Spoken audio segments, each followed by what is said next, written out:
Okay. So I figured that so I figured that this would be easier on especially on my computer's memory if I just made a live video and then people who were interested could watch it later. And that way, I don't have to worry about my computer memory while recording videos and stuff like that. And I wasn't really like I was editing these anyway, so there you go. And if anyone does show up and has questions they want to ask, whether about the book or me, there is that live chat thing. Though I'm not really expecting anybody to show up right now for this. So purely for your later viewing pleasure. And I got water bottle right here, so shouldn't get too thirsty. Chapter 7. 7. The Chapel. In this same New Bedford there stands a whaleman's chapel, and a few are the moody fishermen, shortly bound for the Indian Ocean or Pacific, who fail to make a Sunday visit to the spot. I am sure that I did not. Returning from my first morning stroll, I again sallied out upon this special errand. The sky had changed from clear sunny cold to driving sleet and mist. Wrapping myself in my shaggy jacket of the cloth called bearskin, I fought my way against the stubborn storm. Entering, I found a small scattered congregation of sailors and sailors' wives and widows.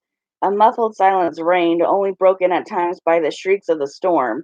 Each silent worshipper seemed purposefully sitting apart from the other, as if each silent grief were insular and incommunicable. The chaplain had not yet arrived, and there these silent islands of men and women sat steadfastly eyeing the several marble tablets with black borders masoned into the wall on either side of the pulpit. Of three of them ran something like follows, but I do not pretend to quote: "Sacred to the memory of John Talbot, who at the age of 18 was lost overboard near the Isle of Desolation off Patagonia, November 1st, 1836. This tablet is erected to his memory by his sister.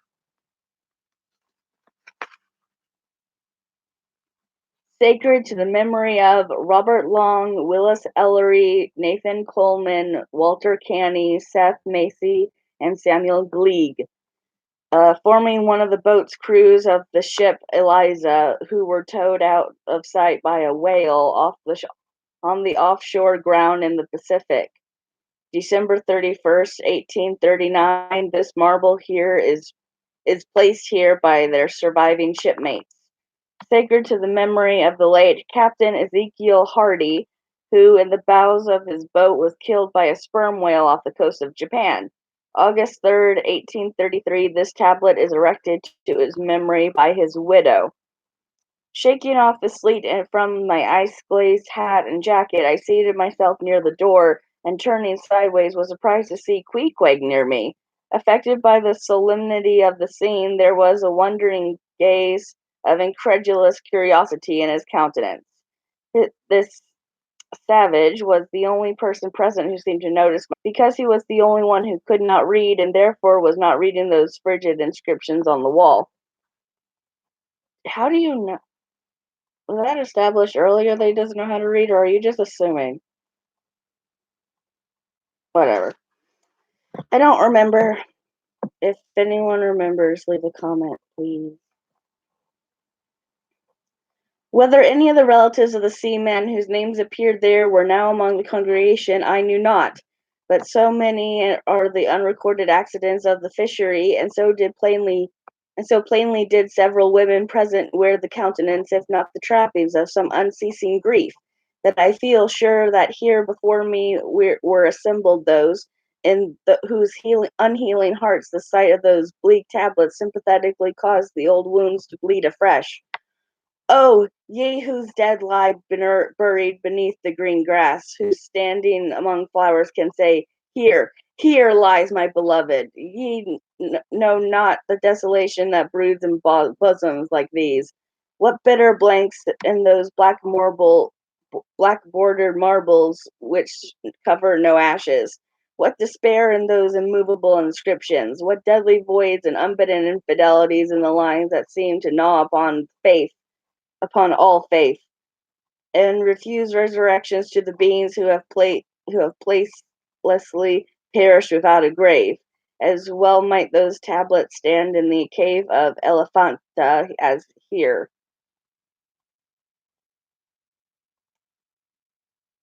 I'm checking a footnote.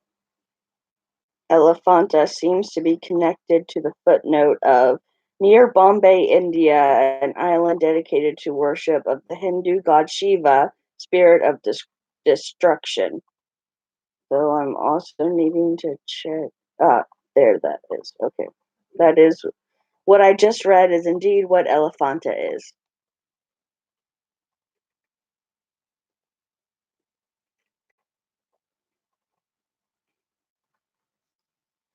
In what census of living creatures the dead of mankind are included? Why is it that a universal proverb says of them that they tell no tales, though containing more secrets than the Goodwin sands? How is it that to his name who yesterday departed for the other world we prefix so significant and infidel a word, and yet do not thus entitle him, but if he embarks for the remotest Indies of this living earth, why the life insurance companies pay death for forfeitures upon immortals, in what eternal unstirring paralysis and deadly hopeless trance yet lies antique Adam, and who died 60 round centuries ago? How is it that we still refuse to be comforted for those who we nevertheless maintain are dwelling in unspeakable bliss? Why all the living so strive to hush all the dead? Wherefore, but the rumor of the knocking in the a tomb will terrify a whole city. All these things are not without their meaning. Okay. The Goodwin Sands are dangerous shoals near the coast of England. But faith, like a jackal, feeds among the tombs, and even from these dead doubts she gathers her most vital hope. It needs scarcely to be told with what feelings, on the eve of a Nantucket voyage, I regarded those marble tablets, and by the murky light of that dark and doleful day, read the fate of the whalemen who had gone before me. Yes, Ishmael, the same fate may be thine, but somehow I grew merry again. Delightful inducements to embark, fine chance of promotion, it seems. A stove boat will make me an immortal by brevet. Brevet? Military promotion without higher pay and with limited exercise of rank. Yes, there is death in this business of whaling, a speechlessly quick, chaotic bundling of a man into eternity. But what then? Methinks we have hugely mistaken this matter of life and death. Methinks that what they call my shadow here on earth is my true substance. Methinks that in looking at things spiritual, we are too much like oysters observing the sun through the water, and thinking that thick water was the thinnest of air. Methinks my body is but the lees of my better being. In fact, take my body who will, take it, I say, and it is not me. And therefore three cheers for Nantucket, and come of the stove boat and the stove body when they will, for stave my soul, Jove himself cannot. Oh, okay, I'm a little unclear on what Ishmael's view on death is, but it does seem like they think that the people in general who are probably not Queequeg, maybe. There's so much about Queequeg that we're not sure is just Ishmael being racist or him actually being that way. Probably meant to be both, but I don't know. That's what head kittings are for. You're trying to piece things together yourself. I But anyway, I think what that was about was that people believe that if you're not having like a proper Christian burial or something, you're not getting to heaven, which I guess is why burials are important to be like traditional or whatever. But traditional burial is not good for the environment. Um, Personally, I want a natural burial, but everyone's entitled to their own opinions.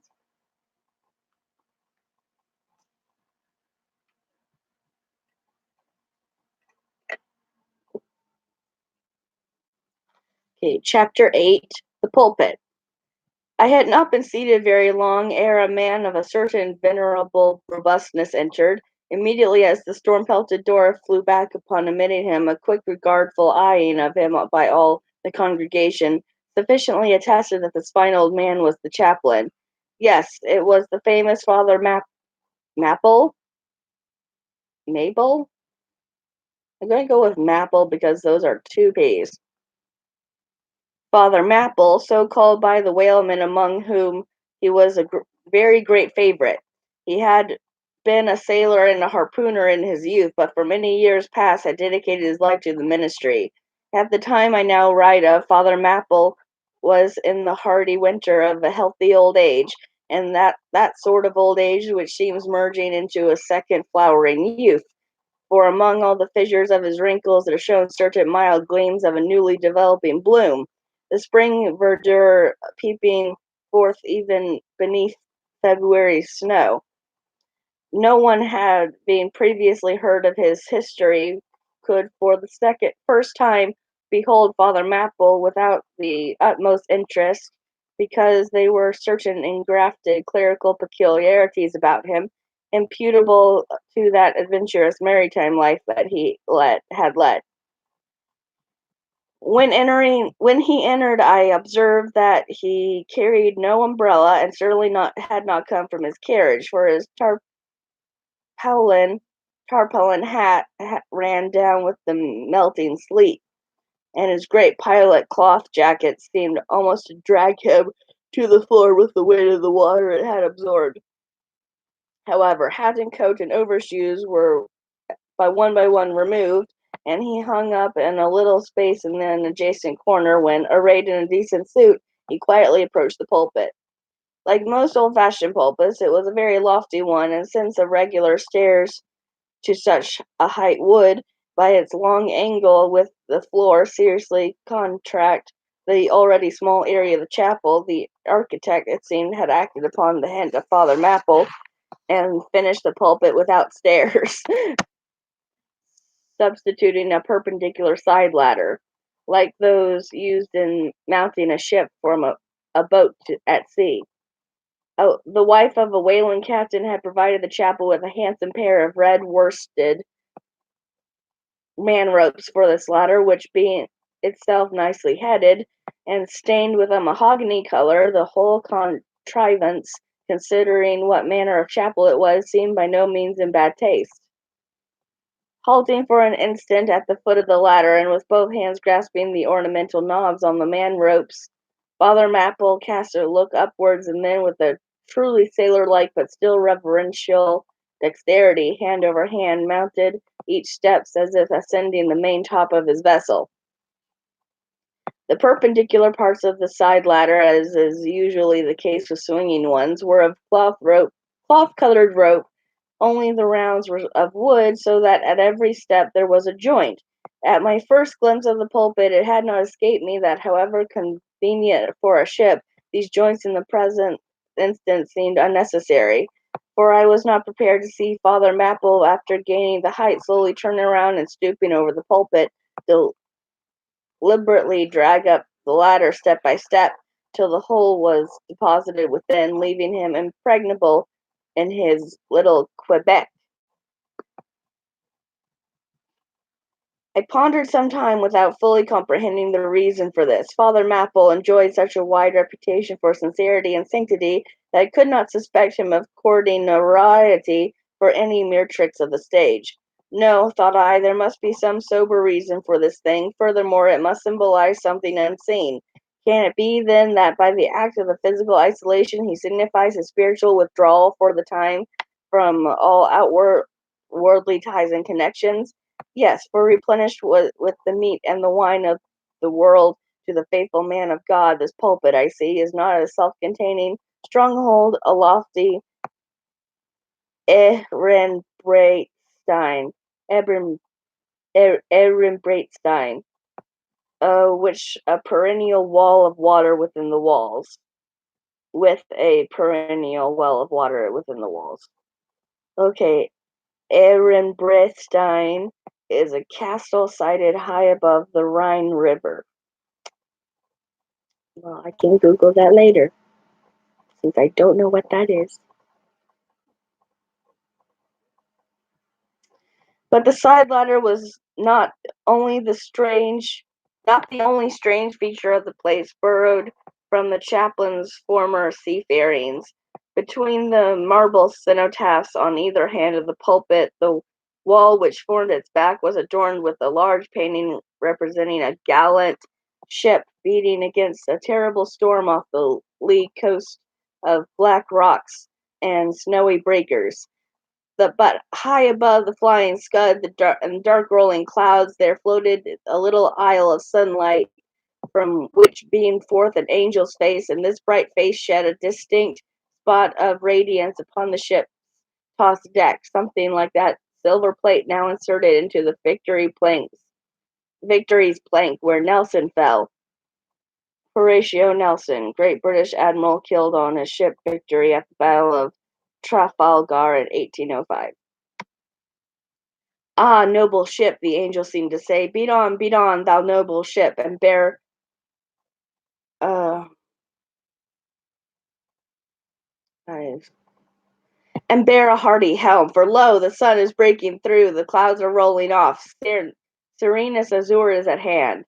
Nor was the pulpit itself without a trace of the same sea taste that had achieved the ladder and the picture. Its paneled front was in the likeness of a ship's buff blows, and the Holy Bible rested on a projecting piece of scroll work, fashioned after a ship's fiddle-headed beak. What could be more full of meaning, for the pulpit is ever this earth's foremost part. All the rest comes in the rear. The pulpit leads the world. From hence it is the storm of God's quick wrath is first described, and the bow must bear the earliest brunt. For from thence it is the god of breezes, air, or foul is first invoked for favorable winds. Yes, the world's a ship on its passage out, and not a voyage complete, and the pulpit is its prow. I'm actually really impressed by how very little action takes place in each chapter, but the chapters are actually pretty long considering nothing really is happening. Like each action takes like several paragraphs of one description and then his thoughts on the actions. And Ishmael is full of so many different thoughts and connections, especially literary connections and geographical connections. And he knows like the histories of people he meets sometimes. So he's able to like connect a lot of different dots. And I do think that's really cool for a main character to be able to do. I personally find it pretty relatable because that actually does sound a little bit like me, just less racist. Definitely less racist. Sometimes I have thoughts that are problematic, but the difference is I don't say them. Everyone's a little bit racist. But I try my best and try to do better and improve. And I don't think Ishmael is considered it, aside from accepting that Queequeg isn't all that different from him. But I gotta go to the bathroom. So this live stream is going to have to end for now. But I'll read some more soon.